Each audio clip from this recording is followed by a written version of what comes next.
नमस्कार आदरणीय दर्शक, आज हामी बिपी कोइरालालाई सम्झन चाहन्छौँ। बिपी कोइरालाको 107औं जन्म जयन्ती भव्य र सभ्य रूपमा नेपाली कङ्ग्रेसले मनाए त बिपी कोइरालालाई नेपाली कङ्ग्रेसले सम्झेको छ, उहाँको सिद्धान्तलाई आत्मसात गरेको छ। बिपी कोइरालाको प्रजातान्त्रिक समाजवाद आज नेपाली कङ्ग्रेसको मूल नीति बनेको छ। नेपाली कङ्ग्रेस कहाँ रुमल्लेको छ, कहाँ अल्मल्लेको छ, कङ्ग्रेसको गति किन गतिहीन भएको छ, कङ्ग्रेस किन प्रभावकारी रूपमा नेपाली राजनीतिमा देखिन छोड्यो, प्रतिपक्षमा कङ्ग्रेसको भूमिका किन कमजोर भयो, जनताको प्रिय नेता बिपी कोइरालाले जन्माएको नेपाली कङ्ग्रेस आज किन यति कमजोर भयो, यति गुटबन्दीमा गयो, के कारणले गयो? आजको कार्यक्रममा हामी यस बारेमा विशेष रूपमा चर्चा गर्दैछौँ। हाम्रो बिचमा दुईजना व्यक्तित्व हुनुहुन्छ। नेपाली कङ्ग्रेसका परिपक्व नेता दामोदर गौतमजी, तपाईँलाई म यो विशेष संवादमा स्वागत गर्न चाहन्छु। र नेपाली कङ्ग्रेसको प्रभावशाली युवा नेता कल्याण गुरुङजी, तपाईँलाई पनि कार्यक्रममा स्वागत गर्न चाहन्छु। यहाँहरू दुवैलाई कार्यक्रममा स्वागत गरिसकेपछि तपाईँले चिनेको बिपी कोइराला कस्तो व्यक्ति? मैले चिनेको बिपी कोइराला, अब तपाईँले जुन पृष्ठभूमिमा कुरा गर्नुभयो नि, बिपी कोइरालाको परिकल्पना पहिले त अहिले म साँच्ची भन्ने हो भने पहिले भनिहालौँ कि बिपी कोइरालाको अहिलेको जुन हामी जो बाँकी छौँ शेरबहादुर रामचन्द्र लगायतको साथीहरूमा सायद सबभन्दा बढी अब बिपीको नजिक बसेर काम गर्ने गणेशमानजीको र कृष्णजीको सँगै 8 वर्ष जेलमा बस्ने सायद मै होला। सायद शेरबहादुर रामचन्द्रजीले पनि उहाँसँग त्यति सँगै गर्नु भएको छैन। तपाईँ 8 वर्ष बिपी कोइरालासँग कृष्णजीसँग 8 वर्षसँगै 25 साल पछिको कृष्णजीसँगको जेल 33 साल के 46 सालसम्म पनि, अनि 25 सालको रिलिजपछि बिपी कोइरालासँग 39सम्म 14 वर्ष निरन्तर मेरो यहाँ सारनाथ मामुरगञ्जदेखि लिएर सबै ठाउँमा बस उठ उहाँको मैले अब भनौँ अब उहाँको चाहिँ नि भित्री बाहिरी भित्री आन्तरिक उहाँको विचार र बाहिरी उहाँको विचार सर्वाङ्ग त्यस्तो उहाँसँग मेरो। तपाईँ निकट रहनुभयो बिपी कोइरालाको नीतिलाई आज काङ्ग्रेसले आत्मसात गरेको छ। होइन, जुन बिपी कोइराला 2039 सालको साउन 6 गते बित्नुभयो, त्यसपछि काङ्ग्रेस लडाइँ लुरुङ गर्यो र 2042 सालको सत्याग्रहमा पहिलो बिपी कोइरालाको लाइनको ड्रियल सत्याग्रहको आह्वान गणेशमानजीले गर्दाखेरि लाइन ड्रियल भयो। कम्युनिस्टलाई पनि आह्वान गर्नुभयो र 46 सालको जनआन्दोलनमा त वाम मोर्चा गराइदिनु भयो गणेशमानजीले। बिपी कोइरालाको लाइन एक क्लियर लाइन थियो उहाँको, हामी प्रजातन्त्रवादी हौँ, हाम्रो लाइन गति हाम्रो पहिलो उहाँको चाहिँ 3टा आदर्श राष्ट्रियता, प्रजातन्त्र, समाजवाद र ताराको के अरे झन्डाको रूपमा बोल्ने संगठन गर्ने 30 सालमा सबै मिल्नुपर्छ भने बिपीले भन्नुभएको हो नि त। होइन, त्यो बिपीको त्यति बेलाको मेलमिलाप, त्यो बेला त कम्युनिस्ट के थियो र 22-32 गुटमा थियो। बिपी कोइरालाको मेलमिलाप भने राजासँगै हो, शक्ति थियो राजाको त्यो बेला, र उहाँ भनेकै थियो उहाँले मेरो मेलमिलाप जानुहुन्न, क्लियर थियो उहाँको त।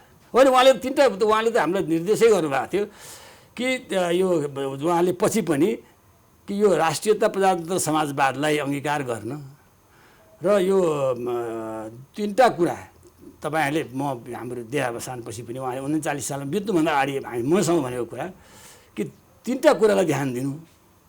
नम्बर 1, देशी विदेशी आन्दोलन गर्नु, प्रजातन्त्रको लागि आन्दोलन गर्नुपर्छ तिमीहरूले, र त्यो आन्दोलन गर्दाखेरि देशी विदेशी शक्तिको त त्यो भरै नगर्नु, र अनि स्वदेशका कम्युनिस्टसँग त त्यो एलायन्स नै गर्दै नगर्नु भनेकोमा अब त्यो स्वदेशको कम्युनिस्टसँग 42 सालको सत्याग्रह, 46 सालको जनआन्दोलन कम्युनिस्ट कहाँ थियो? तपाईँको 32-33 गुटमा विभाजित कम्युनिस्टलाई गणेशमानजीले ल्याएर मिलाइदियो होइन, वाम मोर्चा भएर आउनु होइन, सुन्नुहोस् न, त्यो मिलाइदिनु भयो। र अहिलेको दुर्गतिको मैले अलिकति कन्टेस्ट कुरा गरिहाल्नु, बिपीको लाइन छोडेको। अनि 63 सालमा जुन कि विधिसँग कम्युनिस्टसँग नमिल्नु भने गिरिजाप्रसाद कोइराला बेजिङबाट दिल्ली जानुभयो, दिल्लीबाट ल्याएर त्यो दिल्लीबाट चाहिँ यो कम्युनिस्ट र चाहिँ नि विधि सदस्य मिलेर उहाँले के अरे यो के भन्छ आन्दोलनमा चाहिँ भाग गराउनु भयो, सरी गराउनु भयो। त्यस कारणले 42 सालको सत्याग्रह, 46 सालको प्रथम जनआन्दोलन, 63 सालको दोस्रो जनआन्दोलन त्यो बिपी कोइरालाको लाइनको खिलाफ थियो। कल्याणजी, तपाईँ त जनआन्दोलन 2 को कुरा गर्दा 62-63 सालमा गणतन्त्रको लागि लडेको नेता हो। उहाँले भन्नुभयो बिपी कोइराला कम्युनिस्टसँग मिल्न चाहनुहुन्थेन। तपाईँको पुस्ता चाहिँ किन कम्युनिस्टसँग मिलेर जानुपर्छ भन्ने पक्षमा आयो भन्नुहोस् त? तपाईँको पुस्ता आज बिपी कोइरालाले कम्युनिस्टसँग मिल्नै हुँदैन भन्ने कुरा होइन। बिपी कोइरालाले त्यति बेला पुष्पलालसँग, मलाई स्मरण भएसम्म मैले पढेको ज्ञान जहाँसम्म छ, पुष्पलाल र बिपीले त्यति बेला संयुक्त रूपमा पञ्चायती व्यवस्था विरुद्ध सङ्घर्ष गरौँ भनेर बनारसमा कुरा हुँदा बिपी कोइरालाले प्रस्ताव के गर्नुभयो भने पुष्पलालजी तपाईँ मेरो राजनीतिक लाइनलाई मान्नुहोस् म तपाईँको आर्थिक लाइनलाई मान्छु। पुष्पलालले त्यति बेला राजनीतिक लाइनलाई मान्नु भएन र कार्यगत एकता हुन सकेन। तर जहाँसम्म 2046 सालको कुरो छ नेपाली कङ्ग्रेसको राजनीतिक लाइनलाई गणेशमानजीको राजनीतिक लाइनलाई वाम मोर्चाले मानेको थियो, जसको कारणले गर्दा 2046 सालमा को आन्दोलन सफल भयो र आन्दोलनपछि नेपाली कङ्ग्रेसकै राजनीतिक लाइनमा 2047 सालमा किशुनजीको नेतृत्वमा संविधान निर्माण भयो। 2062 मिल्न हुन्न भन्ने बिपीको नै मिल्नै हुन्न भन्ने होइन, लोकतन्त्र जुन मिल्नै हुन्न होइन, लोकतन्त्र जुन छ लोकतान्त्रिक राज्य व्यवस्था कम्युनिस्टहरू कहिले पनि लोकतन्त्रवादी हुँदैनन् भन्ने बिपीको अहिले त आयो नि। अहिले जस्तै 2047 सालमा उनीहरूले 2047 सालको संविधान माने जुन लोकतन्त्रवादी संविधान थियो। 2062-63 पनि गिर्जाओले जुन गर्नुभयो हो, गिर्जाओले त्यही गर्नुभयो कि नेपाली कङ्ग्रेसको राजनीतिक लाइनमा कम्युनिस्टहरूलाई लिएर आउनुभयो होइन र मुलुकमा शान्ति स्थापना भयो। नेपाली कङ्ग्रेसको राजनीतिक लाइन भनेको राष्ट्रियता, लोकतन्त्र र समाजवाद, यो नेपाली कङ्ग्रेसको राजनीतिक लाइन हो। आज भन्नुहोस्, आज लोकतान्त्रिक व्यवस्था त छ नि मुलुकमा, 2047 सालमा पनि लोकतान्त्रिक व्यवस्था त थियो नि। त्यसैले कम्युनिस्टहरू अहिले हिजोका जस्ता कम्युनिस्ट रहेनन्। कम्युनिस्टहरू आज लोकतन्त्रवादी हुन बाध्य भए, नेपाली कङ्ग्रेसको राजनीतिक लाइनमा आउन बाध्य भए, जुन बिपीको सपना थियो, बिपीको सोच थियो। त्यति बेला पुष्पलालसँग भएको संवाद कि तपाईँ मेरो राजनीतिक नीतिलाई मान्नुहोस्, म तपाईँको आर्थिक नीतिलाई मान्छु भनेको जस्तै आज कम्युनिस्टको आर्थिक नीति हामीले मान्नु परेन, बरु हाम्रै राजनीतिक नीति र आर्थिक नीतिमा आज कम्युनिस्ट पार्टीहरू आएका छन्, जसले गर्दाखेरि तपाईँलाई अहिलेको संविधान निर्माण भएको हो। दामोदरजी, त्यसमा तपाईँको सहमति छ कि छैन? कल्याण गुरुङले जुन कुरा गरिरहनु अब त्यो यस्तो उहाँको अब उहाँ त मेरो उहाँको पिताजी मेरो साथी, ठिक छ, तपाईँको धेरै नेताहरूसँग राम्रो सम्बन्ध छ सिनियर नेतासँग। उहाँले जुन कुरा भन्नुभयो नि, त्यो अहिले जुन के अरे दुर्गति भएको छ राष्ट्रको, आज बिपीले भनेको कुराले नमान्दा राजतन्त्र गयो, बिपीले भनेको कुरा नमान्दा काङ्ग्रेसको अहिले यो दुर्गति भयो र अहिले जसले पनि काङ्ग्रेस भने कहाँसम्म खोज्ने अवस्था भएर जुन आइरहेको छ मिडियामा, हरेक तपाईँले भन्नुहुन्छ, अरूले भन्छ, अरूले भन्छ, त्यो बिपी कोइरालाको लाइनमा ड्रिल भएरै भएको। यदि हामीले तपाईँलाई त थाहा छ, उहाँ भाइलाई थाहा थिएन होला, 48 सालको चुनावमा त्यो कम्युनिस्टको चाहिँ नि के अरे मास्टर सर्वोच्चमा चाहिँ जागिरी न्यायाधीश डिस्टा विचारलाई शुद्ध ल्याएर पनि 205 क्षेत्रमा 198 नेकपा नेपाल कम्युनिस्ट पार्टी एमाले आज चाहिँ नि बहुमत झन्डै दुईटाइ ल्याउने अवस्थामा पुरा अरूले उनीहरूले हो र हाम्रो कारणले पुगे, त्यो बिपीको लाइन छोडेको कारणले पुगे। बिपीको लाइनको कारणले गर्दाखेरि नेपालमा छन् 30 वर्षमा पञ्चायती व्यवस्थाले राज गर्यो नि त। यही त यो बिपीले जसरी राज संस्थासम्म घाँटी जोड्छु तत्कालीन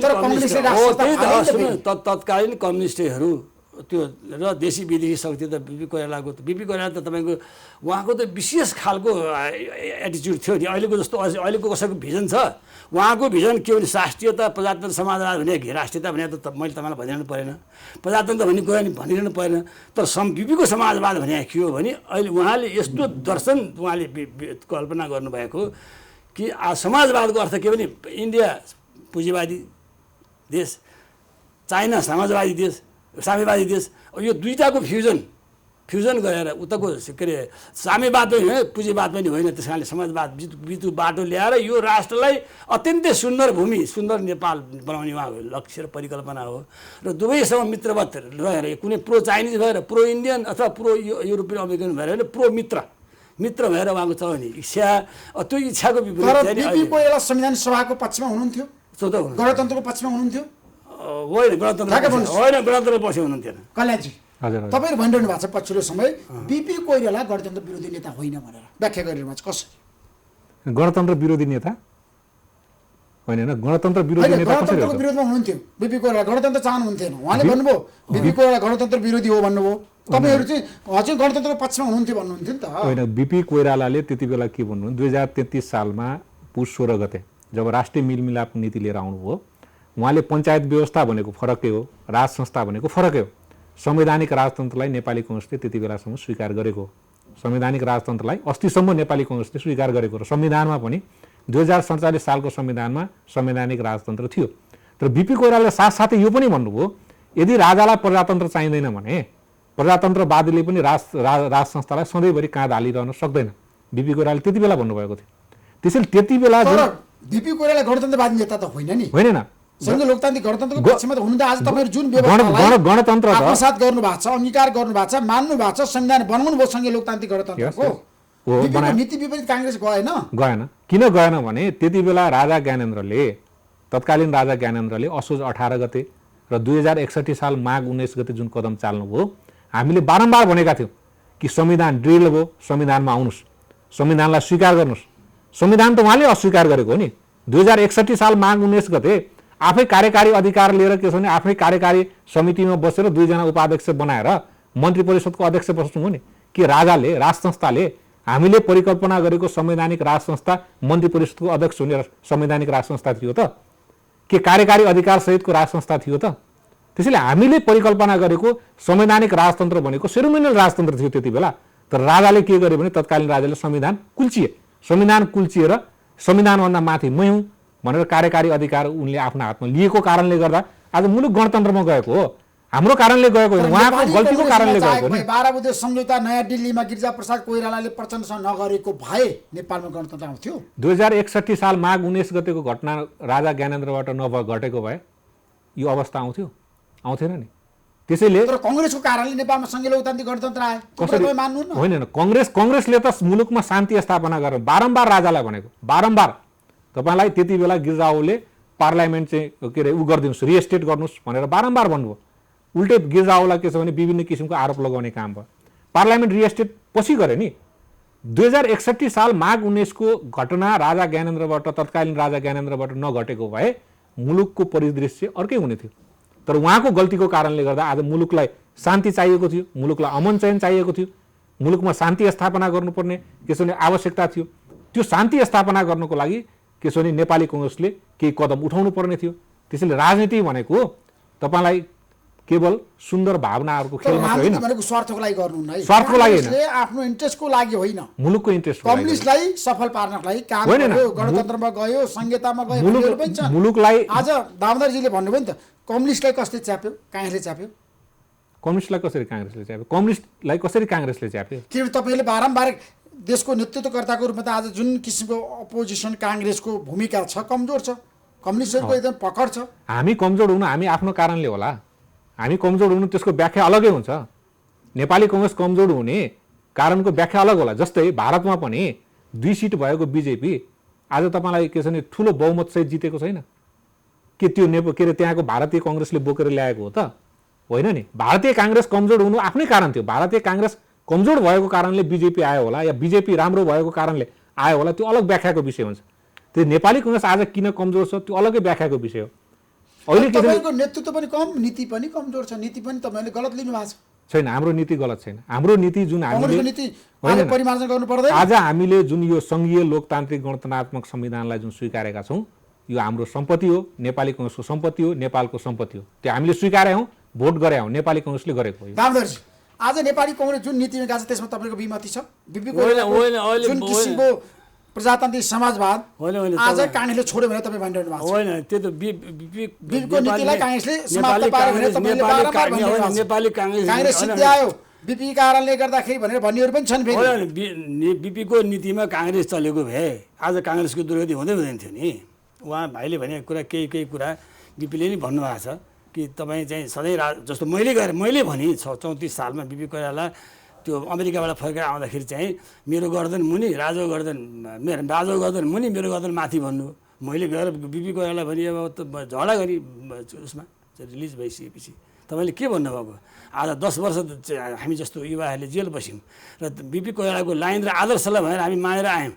आज पञ्चायत भने राजा भने पञ्चायत, आज तपाईँको राजाको गर्दन मुनि मेरो माथि भने हामी सबैलाई काटेको तपाईँले होइन के भन्नुभयो बिपी भनेर भन्दाखेरि उहाँले प्रश्न भन्नुभयो कि उहाँ शालीन हुनुहुन्थ्यो। म पो 34 सालमा 32 वर्षको छिटो थिएँ, अलि जागेर ऋषि धवलाको जस्तो एकदम फोर्सफुल्ली ठ्याक्क भनी, तर बिपीले सुन्नुभयो मेरो कुरा। शालीन व्यक्तिले उहाँ भन्नुभयो, हेर्नुहोस् के अरे दामोदरजी, तपाईँ पनि काङ्ग्रेस, म नि काङ्ग्रेस, दुवै काङ्ग्रेस हो नि। खालि तपाईँभन्दा मभन्दा तपाईँ अलिक काम छ, तपाईँभन्दा म अलिकति जेठो। तपाईँ त मलाई त फेरि त्यो बिपी कोइरालादेखि थाहा छ कि दामोदर बाबु त भने अलिकति धर्मशास्त्र, गीता शास्त्र, वेद आदि इत्यादि अध्ययन गर्छ भनेर चाहिँ उहाँलाई थाहा छ। अनि तपाईँलाई थाहा छ, तपाईँ त गीता पनि पढ्नुहुन्छ, खालि काङ्ग्रेस त्यो अर्जुन पनि मनुष्य कृष्ण पनि मनुष्य तर कृष्ण नारायण अर्जुन नर त्यस्तै होला। तपाईँलाई मैले फेरि त्यो यहाँ खोजेको चाहिँ होइन, दुवै काङ्ग्रेस हामी हौँ। तर मैले भन्न खोजेको कुरा तपाईँले चाहिँ अनि उहाँले मलाई सोध्नुभयो के अरे तपाईँ तपाईँको सिद्धान्त के भने मैले पनि राष्ट्रियता प्रजातन्त्र समाजवाद त्यसको हामी प्रजातान्त्रिक चाहिँ उसमा आस्था राख्ने भन्यो। अनि प्रजातन्त्रमा के हुन्छ भनेर सोध्नु मैले भने के अरे बोल्ने लेख्ने स्वतन्त्रता के अरे बालिक मताधिकार स्वतन्त्र न्यायालय स्वतन्त्र कार्यपालिका स्वतन्त्र व्यवस्थापिका भएर अनि एडल्ट फ्रेन्चाइज भने के भएर सोध्नु उहाँले मलाई। अनि मैले भने निर्वाचन। अनि तपाईँ निर्वाचनमा तपाईँ सधैँ आउनुहुन्छ भने अनि म पनि यसो हेरेँ त्यो त सधैँ त आइँदैन किनभने हरेक मानिसले त चेन्ज खोज्छ नि। 10 वर्ष 15 वर्ष 20 वर्ष कसैले शासन गरिगयो भने पनि चेन्ज खोज्न सक्छ र हामीलाई बदल्न सक्छ। अनि तपाईँ बदल्ने भने को आउँछ भन्दाखेरि त कम्युनिस्ट आउँछ। अनि कम्युनिस्ट आयो भने के हुन्छ उहाँले भन्नुभएको छ बताउनु चाहन्छ उहाँ सुन्नुहोस् उहाँले के भन्नुभएको छ भने यदि त्यो कम्युनिस्ट आयो भने यो राजाभन्दा खतरा हुन्छ। किनभने तपाईँले राजतन्त्रले खालि राजनीतिक सङ्गठन गर्ने अधिकार दिएको छैन। तपाईँ कमाउनुहोस् पढ्नुहोस् लेख्नुहोस् आफ्नो उन्नति गर्नुहोस् तपाईँलाई रोकटोक छैन। राजनीतिक स्वतन्त्रता चाहिन्छ तपाईँलाई राजनीतिक स्वतन्त्रता छैन। आज उहाँले भनेको कुरा सुन्नुहोस् न यदि कम्युनिस्ट आयो भने तपाईँलाई न कमाउने न पढ्ने न लेख्ने न सङ्गठनको त कुनै छोडिदिनु कुनै किसिमको स्वतन्त्रता हुन्न हो। त्यस कारणले उहाँले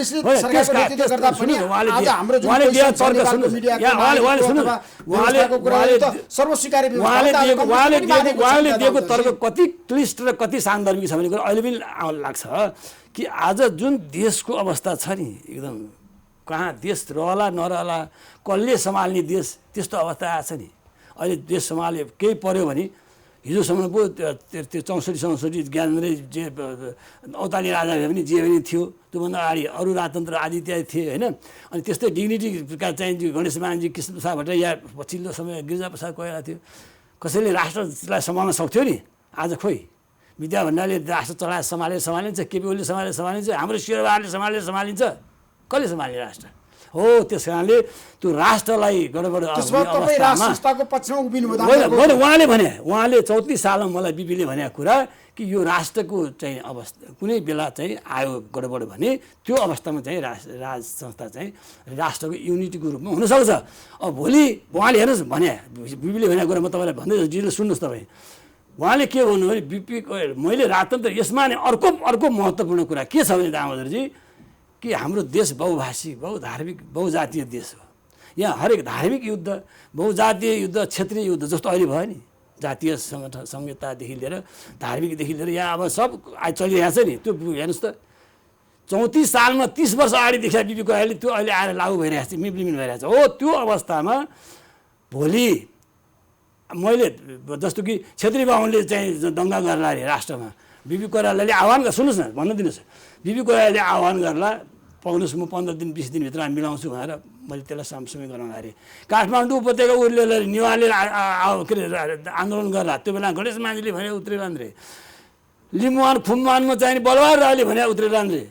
तराईमा महेन्द्र नारायणजीले भने उत्रेलान् रे। थारूबानमा चौधरीजीले भने पशुनारायणले भने उत्रेलान् रे। तर राष्ट्र चाहिँ विप्लव हुन गयो अथवा राष्ट्रिय रूपमा चाहिँ दङ्गा हुन गयो भने त्यो बेलामा राजतन्त्रले सिम्बल अफ युनिटी राजतन्त्रले काम गर्छ। त्यस कारणले मैले मेरो घरबाट माथि मेरो राजाको घरबाट मुनि भने हुँ राष्ट्र बचाउने। तर सुन्नुहोस् तर यो पनि यो सँगसँगै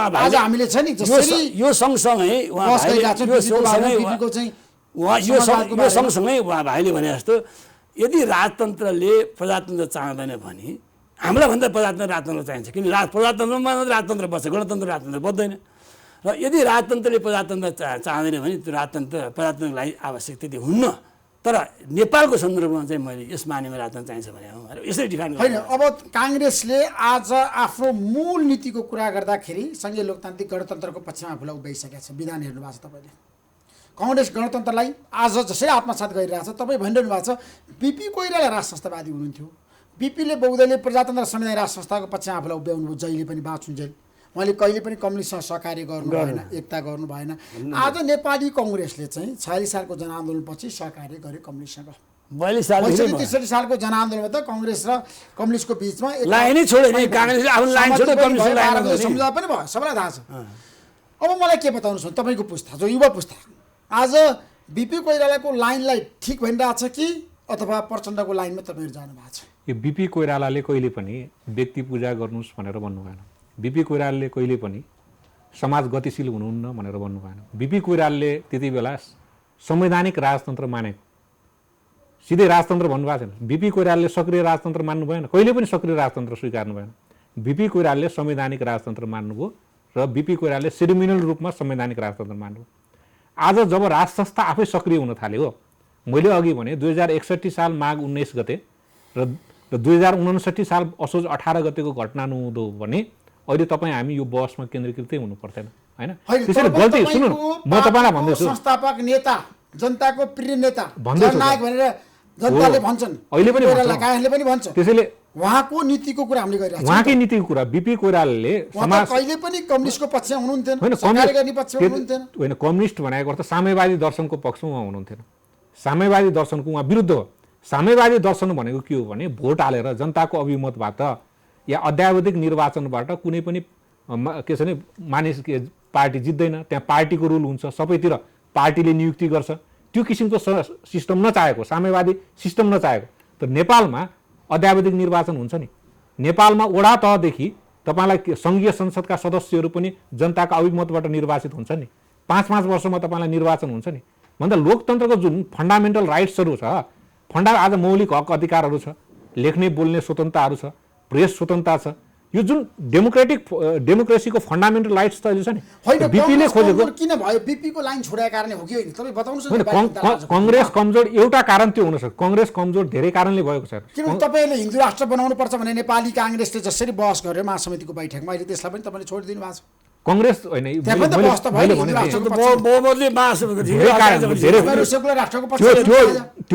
त्यो विषयमा अलग्गै तपाईँलाई बहस हुन सक्छ, यो विषय अलग्गै बहस हुन सक्छ। त्यति बेला बिपी कोइरालाले बारम्बार बोल्नु हुँदाखेरि कहिले पनि बिपी कोइराला प्रारब्धमा विश्वास गर्नु भएन। बिपी कोइराला भाग्यवादी हुनुहुन्थेन, बिपी कोइराला कर्मवादी हुनुहुन्थ्यो। बिपी कोइरालाले कहिले पनि प्रलोभनको राजनीति गर्नु भएन। प्रधानमन्त्री पद उहाँको हातमा हुँदाहुँदै पनि उहाँ वर्षौँ वर्ष जेल बसेर 2039 सालमा मृत्युवरण गर्नुभयो। गणेश मानजीले आफूसँग आएको प्रधानमन्त्री पद त्याग गर्नुभयो। बिपी कोइराला र गणेश मानजी त्यस्ता हस्तीहरू हुन्। आज किशुनजीलाई हेर्नुहोस्, गिजाओले राजनीति 2003 सालमा सुरु गर्नुभएको, एकैचोटि 48 सालमा आएर तपाईँलाई जम्मा सांसद हुनुभयो। 48 सालमा 45 वर्षसम्म बिना हो। त्यही त भन्दैछु हो।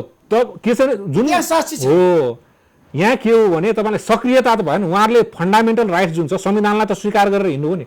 चाहे गिजाओ हुनुहोस्, चाहे बिपी कोइराला हुनुहोस्, चाहे गणेश मानजी हुनुहोस्, चाहे किशुनजीको कुरा गरौँ, सबैले संविधानलाई स्वीकार गर्नु, विधिको शासनलाई स्वीकार गर्नु।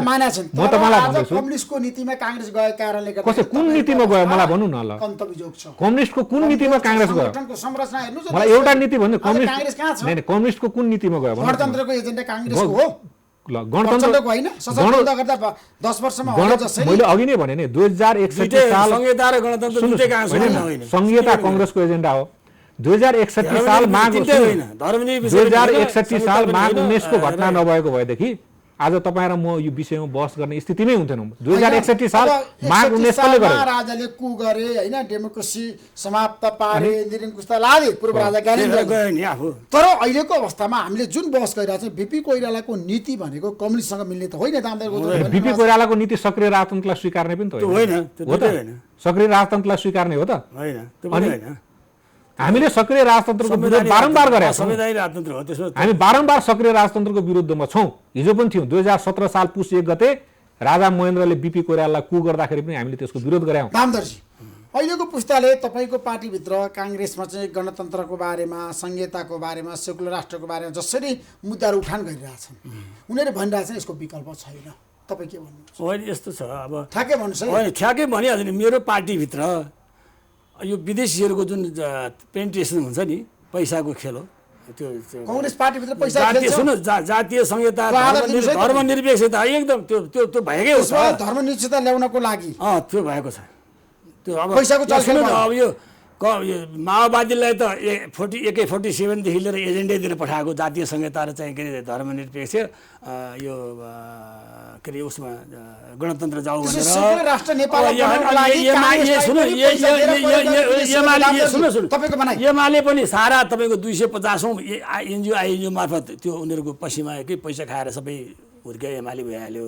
अब बबुरो यो काङ्ग्रेसमा अलि निष्ठा थियो, त्यसमा पनि केही सर्टेन व्यक्तिहरूले चाहिँ पैसा खाए र धर्मनिरपेक्ष र अनि सँगै कसले खाए पैसा तपाईँ बताउनुहोस् आज। त्यो अहिले तपाईँले घोषणा होइन सुन्नु होइन धर्मको नाममा नेपाललाई हिन्दू राष्ट्रबाट सेकुलर राष्ट्र बनाउनको लागि काङ्ग्रेसका कुन नेताले पैसा खाए?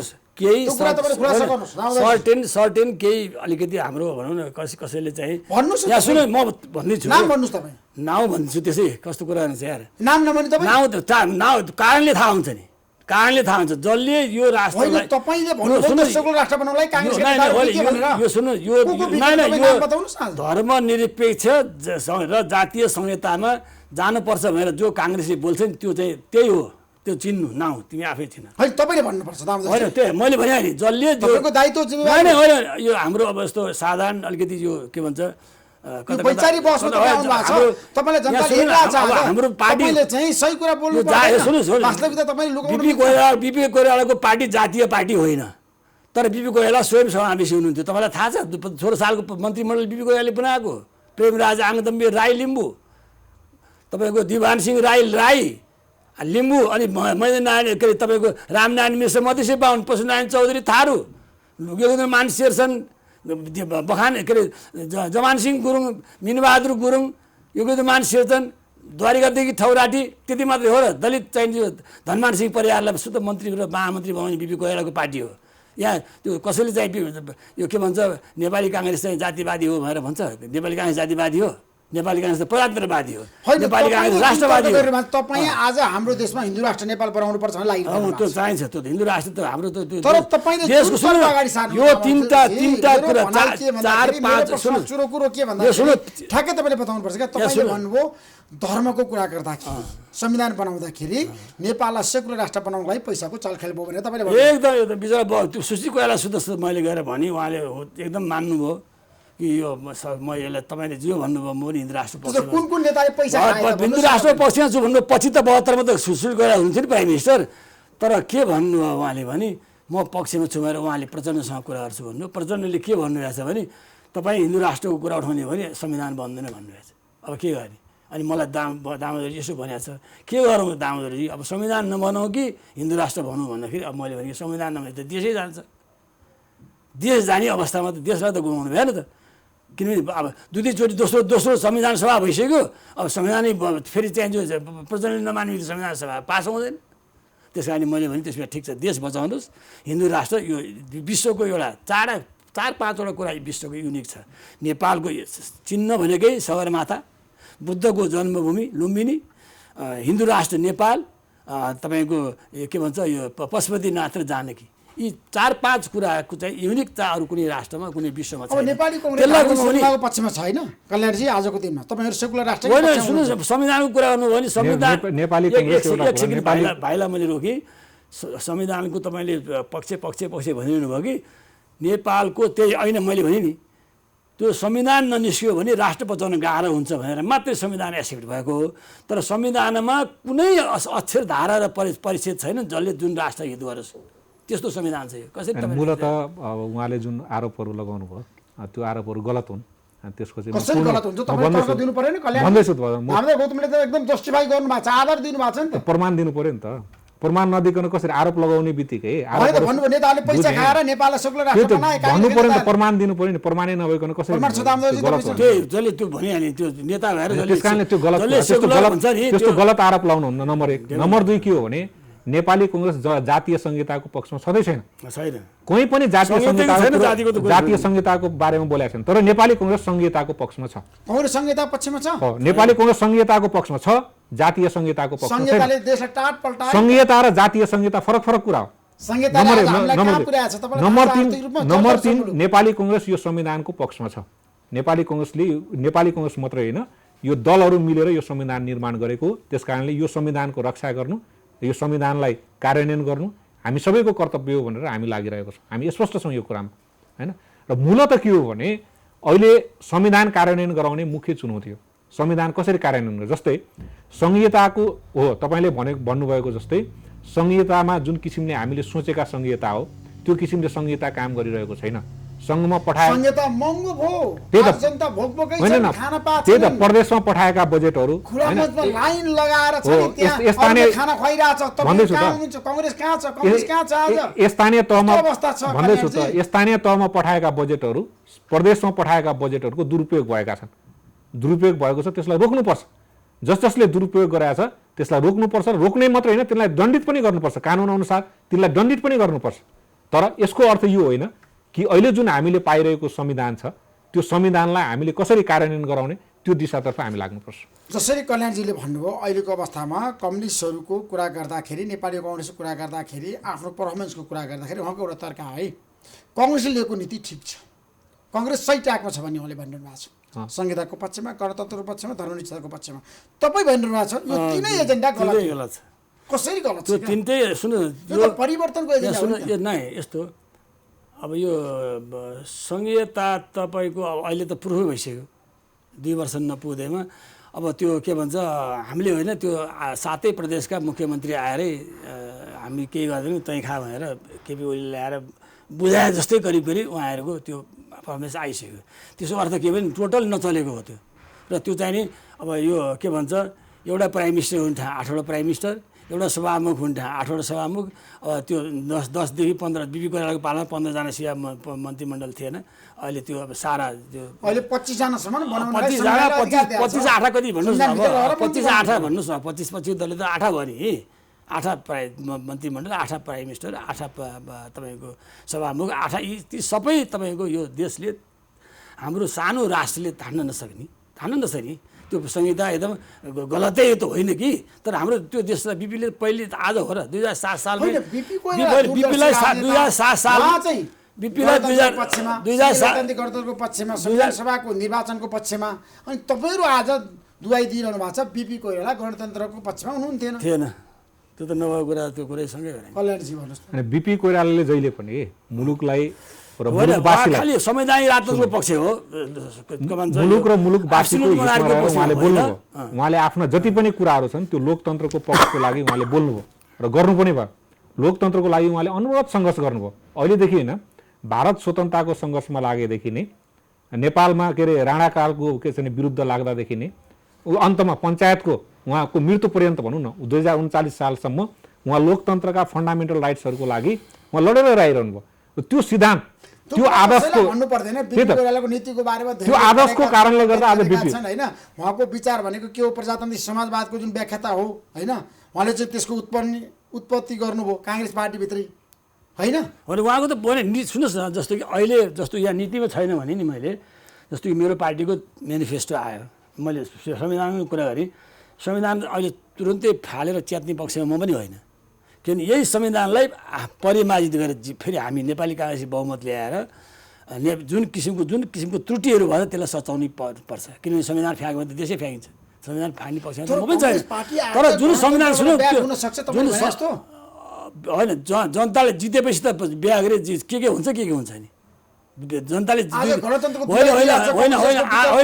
आज त सुन्नुहोस् न, यहाँ सुन्नुहोस् न, बिहाको ल्याएको व्यवस्था त मलाई थाहा छ नि। म यो जनताको टेम्पो चढेर बस चढेर हिँड्ने छोरो कहिले काहीँ ट्याक्सी चढ्छु क्या, जहाँ साँझ बिहान पर्दा जस्तोले बोलाउँदाखेरि हिजो चाहिँ नि त्यो ट्याक्सी ड्राइभर, हामी त यसपालिको भोट चाहिँ के अरे सूर्यलाई भन्ने ट्याक्सी ड्राइभर, त्यही ट्याक्सी ड्राइभरका पटक ट्याक्सी ड्राइभर के भन्छ, हामीले त ठुलो गल्ती गरेछौँ सूर्यलाई भोट हालेर, रुखलाई हाल्न पर्ने छ भनेर अहिले रोइरहेका छन्। किन त्यो अब सधैँ फेरि त्यो नेकपा आउँछ या सूर्य फेरि आउँदैन नि।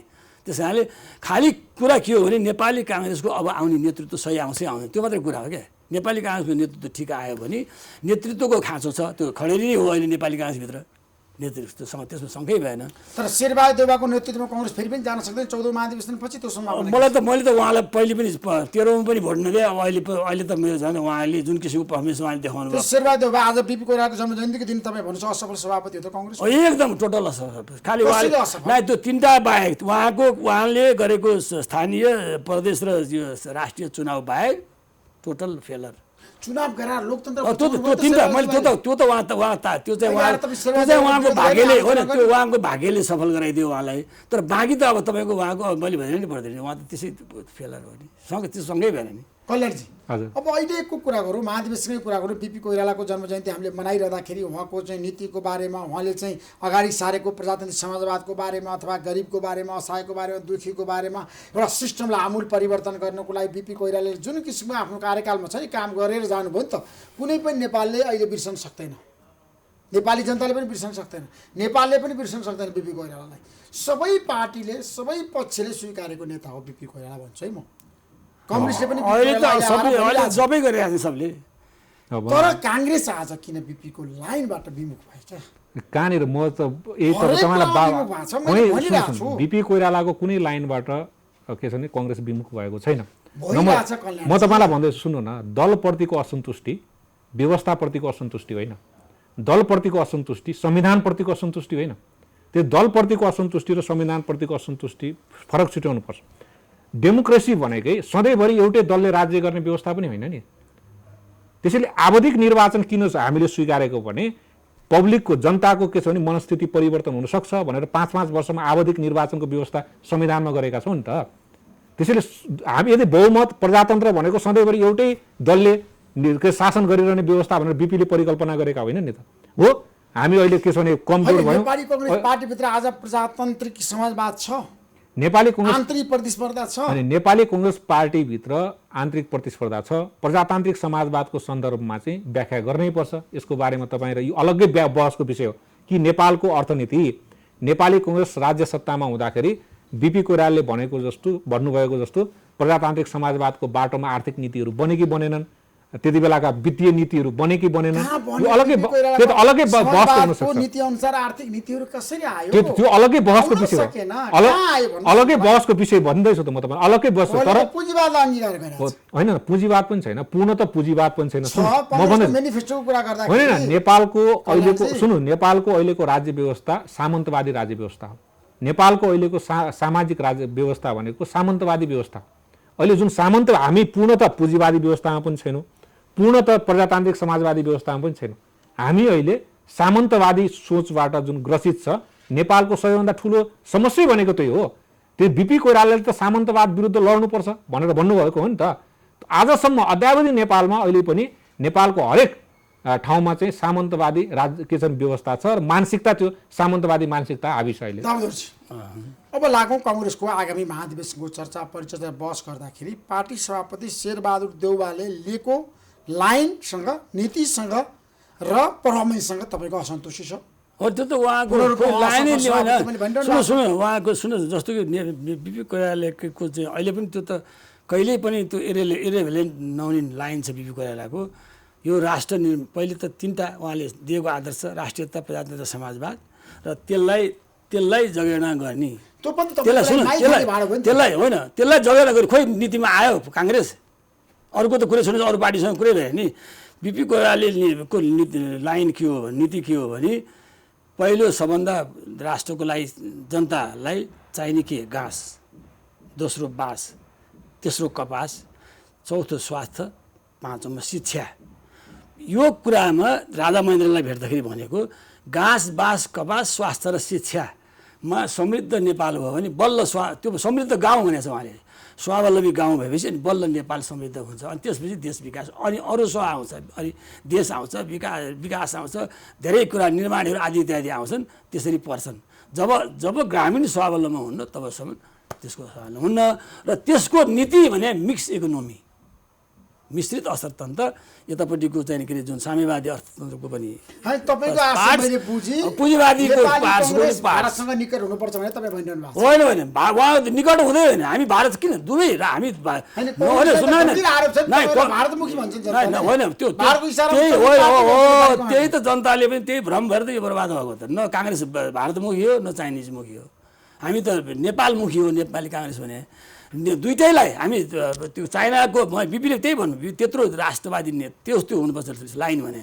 उहाँले भनेर जानुभएको छ कि कहिल्यै पनि दामोदरजी तपाईँहरू भोलिको भविष्यको नेता हो र राष्ट्रलाई तपाईँहरूले गाइड गर्दाखेरि दुईवटा कुरा याद गर्नु, कहिल्यै पनि त्यो चाइनिज ट्रम्प कार्ड देखाएर इन्डियालाई टिज नगर्नु, इन्डियन ट्रम्प कार्ड देखाएर चाइनालाई टिज नगर्नु। त्यो गरेको थाहा पाउँछ उनीहरूले एक अर्काले, र त्यो गाडी थाहा पाउने बित्तिकै तपाईँ दुवै राष्ट्र अहिले यहाँ त हो म त अहिले त म तपाईँकै भन्छ यता त दिल्ली गएर नि परराष्ट्र नीतिमा कांग्रेस जानै पर्छ, जानै पर्छ। हाम्रो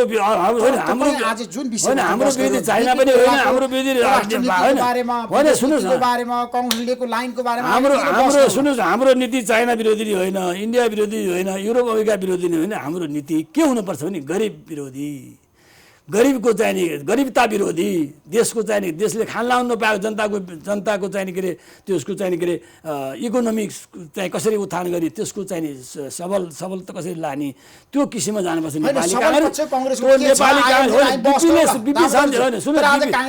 बिपी सञ्जेल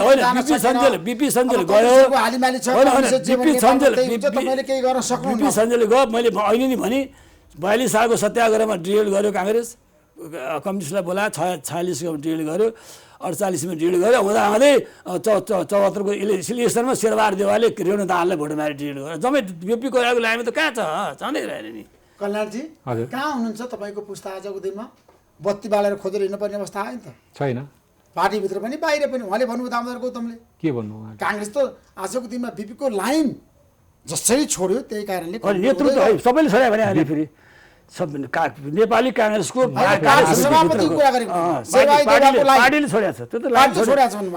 पार्टीले छोडेको छैन। बिपी कोइरालाले गतिशील समाजको परिकल्पना गर्नुभएको होइन। बिपी कोइरालाको परिकल्पना नै गतिशील समाजको हो नि, स्थिर समाजको परिकल्पना त बिपी कोइरालाले गर्नु भएन। बिपी कोइरालाको बेलाको 2039 सालसम्मको बेलाको समाज र अहिले 2077 सालको समाज हेर्नुहोस् कति फरक आइसक्यो। टेक्नोलोजीको प्रवृत्तिको विकास हेर्नुहोस् कति भइसक्यो, आर्थिक कुराहरूमा हेर्नुहोस् कति विकास भइसक्यो। बिपी कोइरालाको बेलामा तपाईँलाई एउटा टेलिभिजन च्यानल पनि के थिएन। आज तपाईँलाई हेर्नुहोस् कतिवटा प्राइभेट टेलिभिजन च्यानल भयो, सरकारी पत्रिका दैनिक पत्रिका बाहेक एउटा निजी दैनिक पत्रिका थिएन। आज अनलाइन हेर्नुहोस्। तर पनि बिपीको विचारमा के छ भने शक्ति थियो, जसको कारणले गर्दा बिपीको विचारकै कारणले आज यो आयो नि। बिपीले प्रेस स्वतन्त्रताको जुन परिकल्पना गर्नुभयो, जुन चाहिँ के छ भने आर्थिक लगानीका कुराहरू गर्नुभयो, शिक्षामा लगानीका कुराहरू गर्नुभयो, स्वास्थ्यमा लगानीका कुराहरू गर्नुभयो। नेपाली काङ्ग्रेसले जुन आर्थिक नीति लियो 2048 सालमा, त्यो नीतिको बदौलत आज आएको नि, एकै दिनमै आएको हो नि। पूर्वाधार निर्माण भएका छन्। हामीले बहस गर्नुपर्छ, काङ्ग्रेस कहाँ चुकिरहेछ, कम्युनिस्टको एजेन्डामा काङ्ग्रेस गइरहेछ, धेरै मलाई भनेको छ है। छैन, कम्युनिस्टको कुनै पनि एजेन्डामा काङ्ग्रेस गएको छैन। गुरुङजी म तपाईलाई तथ्य दिन्छु, ल दिनुस्, ल त्यसमा चाहिँ म बहस गर्छु तपाईलाई। आजको दिनमा बरु कम्युनिस्टहरू काङ्ग्रेसको एजेन्डामा आएका छन्। अगाडि सारेको नीतिमा तपाईहरु जानु भएको छैन, कुनै पनि एजेन्डामा छैन। मै भन्छु नि काङ्ग्रेस हामी कुनै पनि एजेन्डामा गएका छैनौँ। सुन्नुहोस्, जस्तो कि 46 सालको जनआन्दोलनमा नेपाली बिपीले के भन्नुभएको थियो भने आन्दोलन गर्नु आफ्नै खुट्टामा गर्नु, त्यो मात्रै ड्युरेबल हुन्छ यहाँ थियो। अब खेताला लागेको त खेताले ज्याला खोजिहाल्छ नि। गणेश मानजीले त्यो 32 गुटमा बाँडिएको कम्युनिस्टले वाम मोर्चा भएर आउनु मात्रै सम्झौता गर्छु भन्नु उहाँले, बस उहाँले मोर्चा बाँधिदिनु भयो। त्यसपछि त्यो लाइन बिपीको लाइन ड्रिल गरेकै हो। 63 को चाहिने के लाइनमा तपाईँको चाहिने के हुँदाहुँदै अब गिरिजाप्रसाद कोइरालाले कतिसम्म उहाँको चाहिँ अब त्यो अब उहाँको ब्रेन भन्ने कि अब असल भन्ने कि खराब भन्ने के भन्ने त्यो के भन्छ राजाले संसद स्थापित गरिदियो, अनि 83 एमालेलाई, 83 माओवादीलाई, अनि आफू र शेरबहादुर गरेर 40 र चाहिने 120 भनेपछि 40 र 120ले 60, 83 दुना 166। त्यति बेला त्यो एमाले र माओवादी मिलेर काङ्ग्रेसले त्यही बेला सिधाइदिने, त्यो आफूलाई उसलाई बहुमत दिएको गिरिजाप्रसाद कोइराला थाहा भएन। त्यस्तो लाइन होइन। बिपी कोइरालाले भन्नुभएको यति त्यो सान्दर्भिक छ कि आफ्नो खुट्टामा उभियो, आफूले गर, खनजोत आफूले गर, आफूले लगाऊ। बिपी कोइरालाले त्यसमा राइट्स हुन्छ, अरूलाई बोलाए जस्तो अरूले खोजिहाल्छ। कोइरालाले लोकतन्त्रको लागि सङ्घर्ष गर भन्नुभएको, लोकतन्त्रको बहाली गर भन्नुभएको। उहाँले त यस्तो कुरा गर्नुहुन्छ कि यदि त्यो कुरा 2046 सालको आन्दोलन नभएको भए अहिलेसम्म देशमा पञ्चायतै होइन। त्यो या त उहाँले लोकतन्त्र चाहनु भयो, उहाँ लोकतन्त्रवादी होइन। यदि लोकतन्त्रवादी हो भने 2 वर्ष कसरी हुन्छ, 2 वर्ष ढिला कसरी हुन्छ, उहाँले कसरी परिकल्पना गर्नु? मेरो कुरा के हो भने सुन्नुहोस्, प्रजातन्त्र आउँछ 2 वर्ष ढिला हुन्छ कम्युनिस्टसँग बिपी नमिल्नु कोइरालाले त्यो 2046 सालमै प्रजातन्त्र आउँछ त भन्नुभएको थिएन नि भन्नुभएको छ कसरी भन्नुभएको छ कहाँ भन्नुभएको छ मलाई भन्नुभएको छ तपाईलाई कहाँ कानमा भन्नु नचाहिने कुरा तेस्रो आर्टिकल पञ्चायत त्यो फन्टुस कुरा नगर्नुस् त बिपी कोइरालाले जुन भन्नु होइन सुन्नु कसरी कुरा गर्नुहुन्छ तपाईले तेस्रो आर्टिकल तपाईलाई कसरी भन्नुभयो भने मलाई भन्नुभएको छ त 2000 त्यो त आउनु लिखित रूपमा आउनु पर्यो 2046 सालमा चाहिँ प्रजातन्त्र आउँदैन तेस्रो भने कसरी आर्टिकल भन्नुभयो पञ्चायत हुनु भन्नुभएको छ उहाँले तेस्रो आर्टिकल त्यो त हेर्नु मलाई थाहा छैन म त हेर्नु म पनि नेपाली कङ्ग्रेसमा मैले बुझेँ मलाई थाहा छैन सुन्नु न मलाई थाहा नभएको कुरा होइन बिपी कोइरालाको नीतिलाई तपाईँले गलत रूपमा व्याख्या गर्नु भन्ने त्यो गलत कुरा हो सुन्नु न मुख्य कुरा के उहाँले हो त भने न पशुलालसँग मान्नुभएको न मनमन कोहीसँग उहाँले मान्नु भएन होला तर यदि हामीले 2000 एउटा कुरा सत्य के हो भने 2046 सालमा उत्तर र दक्षिण बादल 2046 सालमा सङ्घर्ष नगरेको भए यो सङ्घर्ष गर्नु पर्थ्यो हो सङ्घर्ष गर्नु उहाँहरू जेल जानुभएको के को लागि त लोकतन्त्रको लागि जेल जानुभएको होइन लोकतन्त्र ल्याउनलाई जेल जानुभएको नि यत्रो महान शहीदहरू हुनुभयो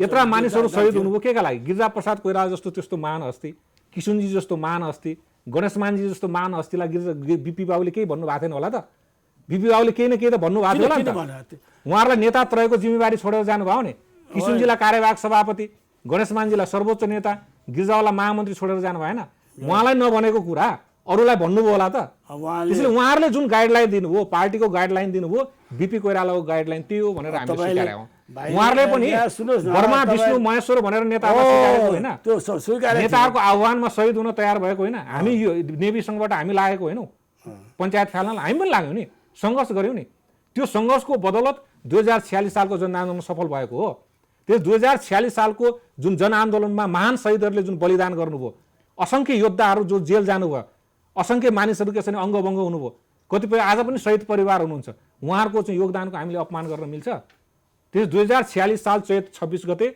जुन लोकतन्त्र आयो त्यो लोकतन्त्रले आज मुलुकको यो चाहिँ परिदृश्य परिवर्तन गरेको हामीलाई आज बोल्ने हक अधिकार दिएको न त हामी जेलभित्र सडेर बसिरहेका तर्क भनेको आजको दिनमा कङ्ग्रेसले छ नि बिपी कोइराला बिर्सेको छैन बिपी कोइरालाको नीति छोडेको छैन कङ्ग्रेस बिपी कोइरालाकै बाटोमा गएको छ भने कल्याणजीको तर्क होइन बिपी कोइराला त उहाँले कहाँ छोड्नुहुन्छ र त्यो त तर मैले मेरो भनाइ र उहाँको भने धेरै अन्तर होइन नि मैले भनेको के भने पार्टीले बिपी कोइरालाको लाइनमा हिँडेको छैन पार्टी बिपी कोइराला उहाँले भनिरहनु छ पार्टी बिपी कोइरालाको लाइनमा हिँडेको छ होइन कल्याणजी म त्यो भन्दैछु उहाँले असहमति राख्न पाउनुहुन्छ लोकतन्त्र भनेकै हो नि मेरो कुरामा उहाँ असहमति राख्न पाउनुहुन्छ उहाँको कुरामा म असहमति राख्न पाउँछु यही लोकतन्त्रको लागि त हामी लड्यौँ उहाँ लड्यौँ उहाँ लड्नु कुरा बिपी कोइरालाले भने होला ठिक छ त मैले भन्दैछु म बिपी कोइराला मलाई भनेको कुरा तपाईले त्यसो भए तपाईँले बुद्धको कुरा गर्नै भएन बुद्धको बेला तपाईँ जन्मिनु भएको थियो त बुद्धको बेला पनि तपाईँ जन्मिनु भएको थियो होला नि त तपाईले कहाँ भन्दै बिपी अब सुन्नु न महात्मा गान्धीको बेला तपाईँ पनि जन्मिनु भएको थिएन होला म जन्मेको छु महात्मा गान्धीको आन्दोलनमा तपाईँ सहभागी हुनुभयो त नेल्सन मण्डेलालाई मैले कहिले भेटिनँ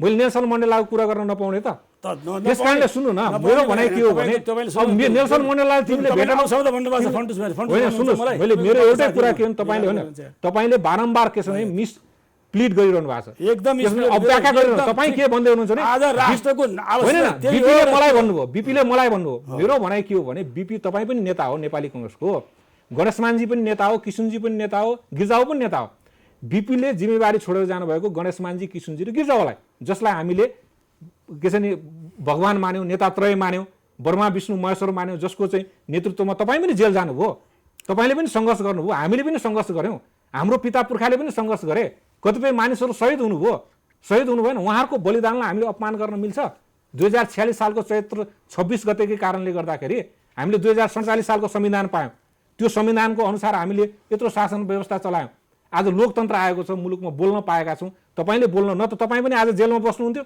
म पनि आज जेलमा हुन्थेँ हामी सबै लोकतन्त्रवादीहरू हामी जेलमा एउटा निष्कर्ष पुगौँ अहिलेको अवस्थामा अन्तिम समय बिपी कोइरालाले तपाईँलाई के भन्नुभएको थियो उहाँले के भन्नुभयो भने मृत्यु अघि यो होइन यो तपाईँहरूले यो अहिले तपाईँले ठिक भन्नुभयो कि तपाईँहरूले जस्तो कि उहाँको अब क्यान्सर भयो जाने उहाँको अवस्था भयो होइन उहाँले चाबेलमा बोलाइकनै कि तपाईँहरूले चाहिँ म त आँखामा आँसु आएछ बिपी कोइरालाको त्यो अवस्था देखेपछि अनि मलाई उहाँले गाली गर्नुभयो थत् तपाईँ त बडो बहादुर भन्ठाने थिएँ तपाईँ त कायर हुनुहुँदो रहेछ भन्नुभयो किनभने त मेरो आँखामा सर र आँसु देख्नुभएको छ क्या उहाँले ए तपाईँको आँखामा आँसु अब बिपी कोइराला मर्दैछ अब हामी के गर्ने भएर होइन तपाईँले यस्तो गलत गर्नुहुन्छ बिपी कोइराला त देशको प्राइम मिनिस्टर भयो देशको नेपाली काङ्ग्रेसको सभापति भयो अब योभन्दा माथि के हुनु छ 68 वर्षको भई अब मलाई बाँचिरहनु पनि जरुरी छैन बाँच्ने तपाईँहरू हो तपाईँहरूले यो कुरालाई ख्याल गर्नु भएर उहाँले यही लाइन भन्नुभएको छ कि यो कहिल्यै पनि यो के भन्छ आफ्नो के अरे नीति आफ्नो पोलिसीलाई कहिल्यै पनि कसैसँग बार्गेनिङ नगर्नु, कसैसँग सम्झौता नगर्नु, त्यो राजासँग नगर्नु, देशी विदेशीसँग नगर्नु, कम्युनिस्टसँग नगर्नु। तर त्यही गर्यो आज राजनीति पार्टीले पछि गएर कालान्तरमा, चाहे त्यो गणेश माझीले गरे होस्, चाहे गिरिजाबाबुले गरे होस्, चाहे पछिल्लो कालकालमा आएर शेरबहादुरले गरे होस्, त्यो दुःख आज भएको छ। अब यो दुःखबाट फेरि मेट्नलाई फेरि बिपी कोइरालाको लाइनमा हामी फर्किनुपर्छ। बिपी कोइराला लाइनमा कङ्ग्रेस जान सक्छ महाधिवेशनमा ठ्याक्कै भन्नुहोस् एक जानै पर्छ। बिपी कोइरालाकै लाइनमा छ नि नेपाली कङ्ग्रेस। त्यसो भए हिन्दू राष्ट्रको पछिमा कङ्ग्रेस जान्छ। नेपाली बिपी कोइरालाकै लाइनमा छ र बिपी कोइरालाकै लाइनमा रहन्छ। थ्याङ्क यू सो मच है। हिन्दू राष्ट्रको त यहाँहरू दुवैलाई म धेरै राष्ट्रमा नभए त सुकै छैन नि। Thank you so much. नमस्कार नमस्कार नमस्कार।